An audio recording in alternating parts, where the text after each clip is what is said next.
Ho, ho, ho! This is Dread from the North Pole. And in today's video topic, I got a special present for you.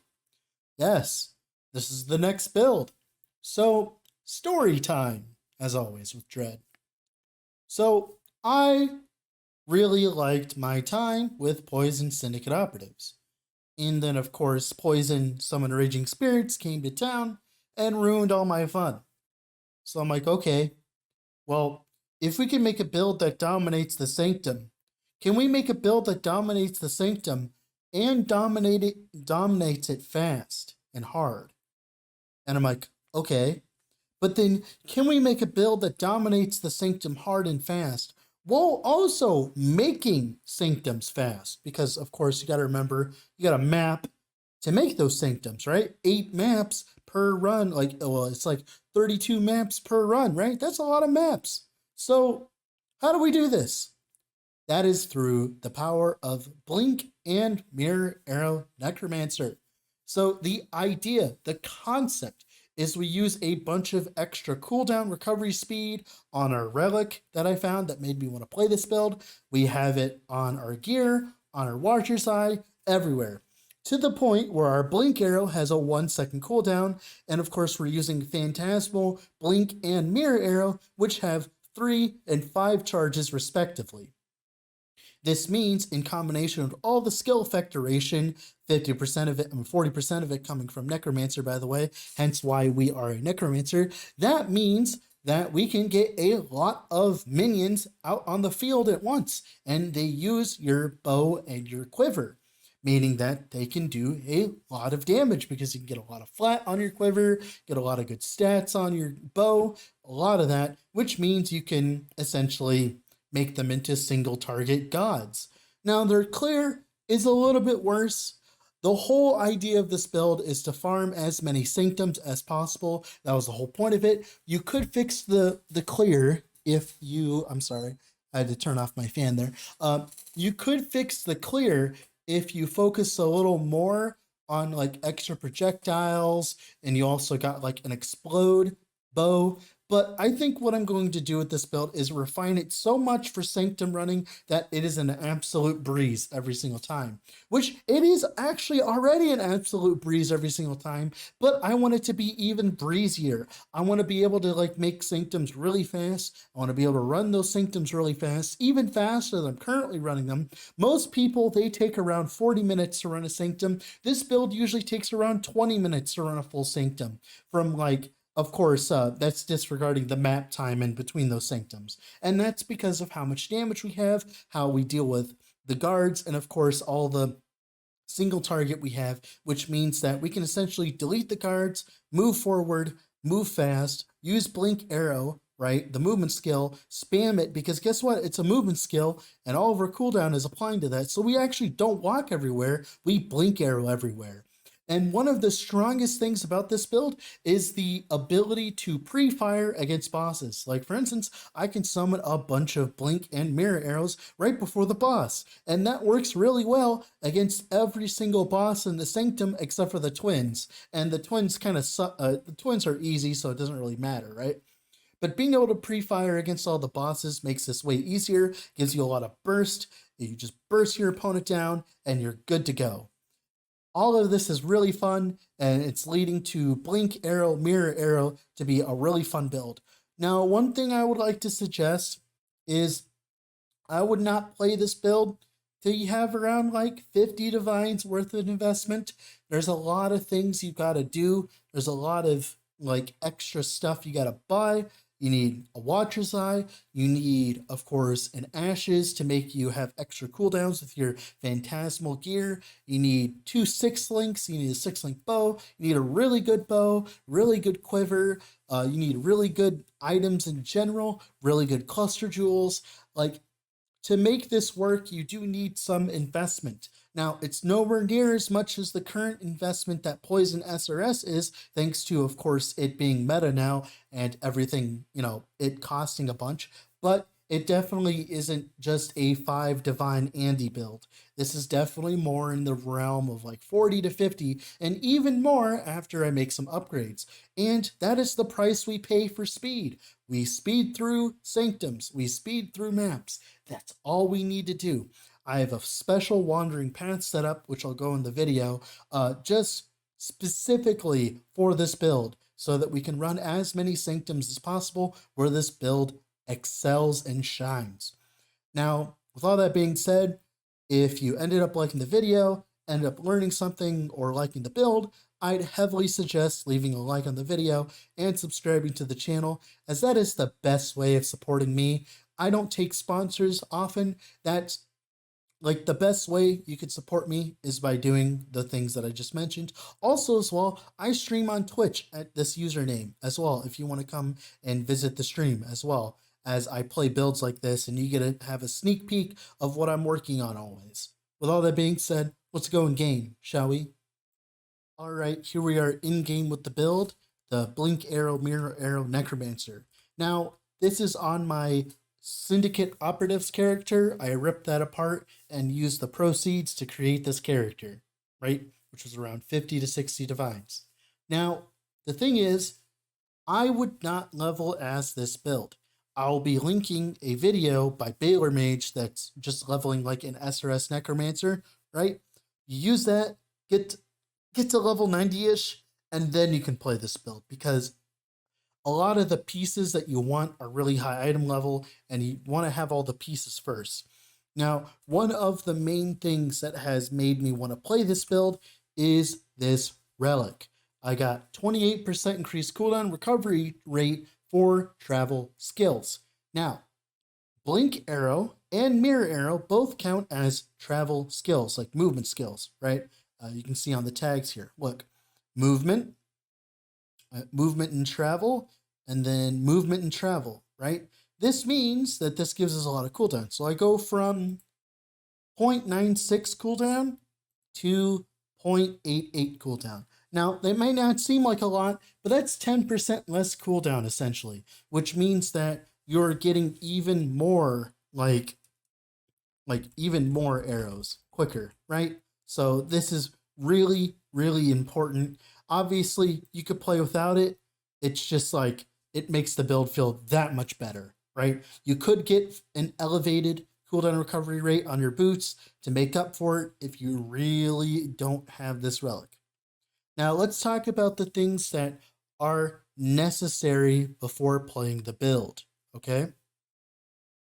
I would have a Devouring Diadem, because it allows us to run a bunch of auras like Determination, because the physical damage reduction is low. Arctic Armor, I'm not entirely sure how I feel about this, but taking less physical damage is great. In the Sanctum, this is useless, but in regular mapping, it feels great because you get stunned, bam, and then the next hit after that, you take a lot less physical damage. So it helps you in those situations. Summon Skitterbots, the shock that you get from it is a lot of damage, and of course the chill is great in the Sanctum because it'll move on like Lycia, and it'll make her move slower, which makes up for the fact that we're not running temp chains with the build.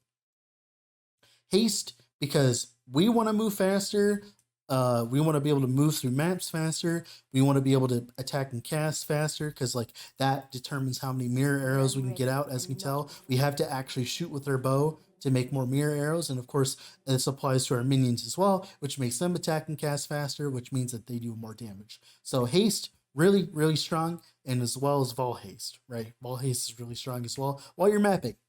And then of course we have Vitality. Why do I have Vitality? Well, we need a bit of a sustain with this build, and this 400 life regen per second on top of the recoup that I currently have, that is enough to make me feel good in most situations, especially at least in the Sanctum and in T16 mapping.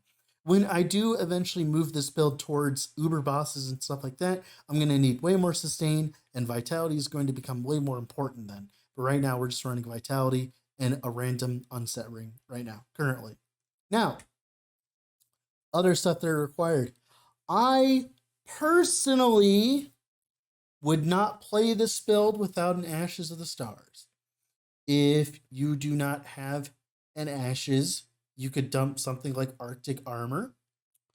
But the quality is the most important part. Because as you can tell, since we have a Phantasmal Mirror Arrow, we get 4 extra uses of it instead of just 1.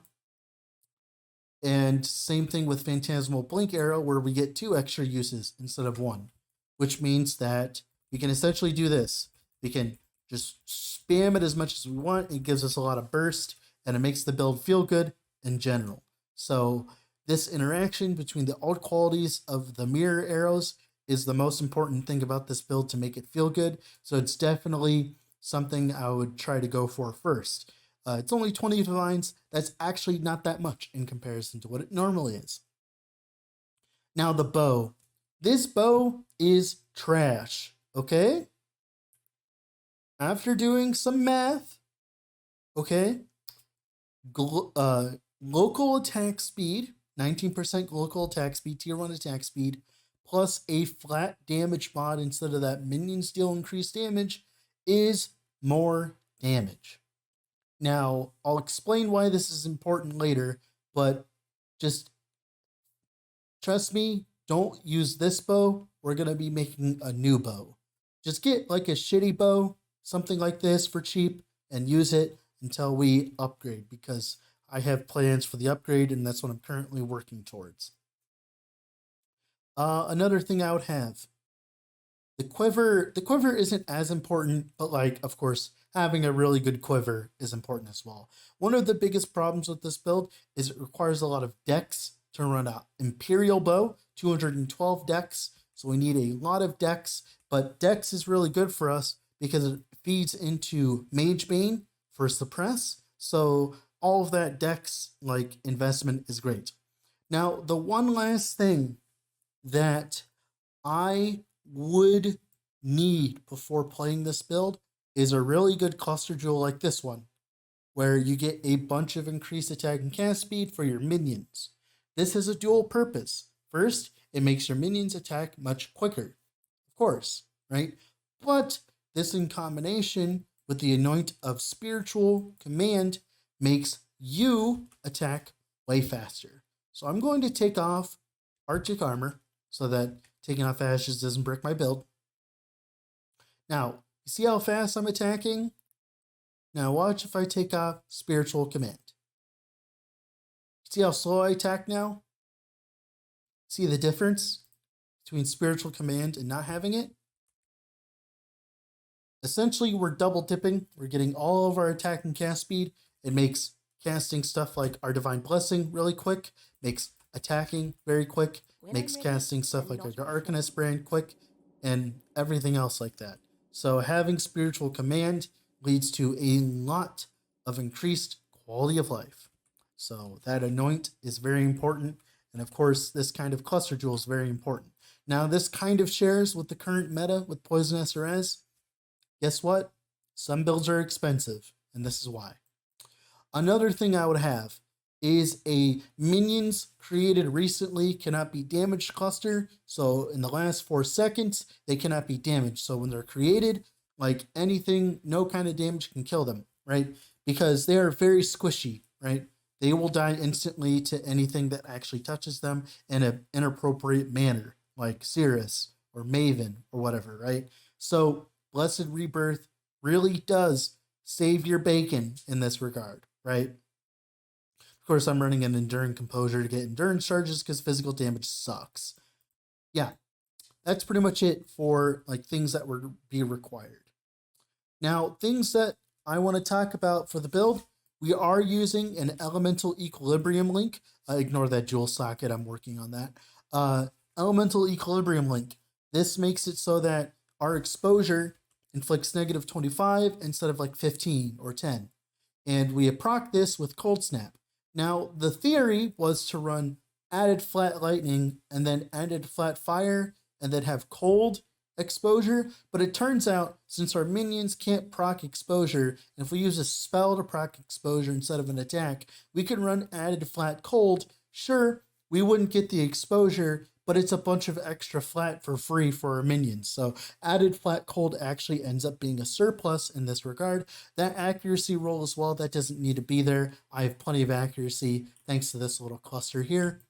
And as well, this node is very important, mainly because we want the 100% increased cooldown recovery rate. This is on top of everything else, right?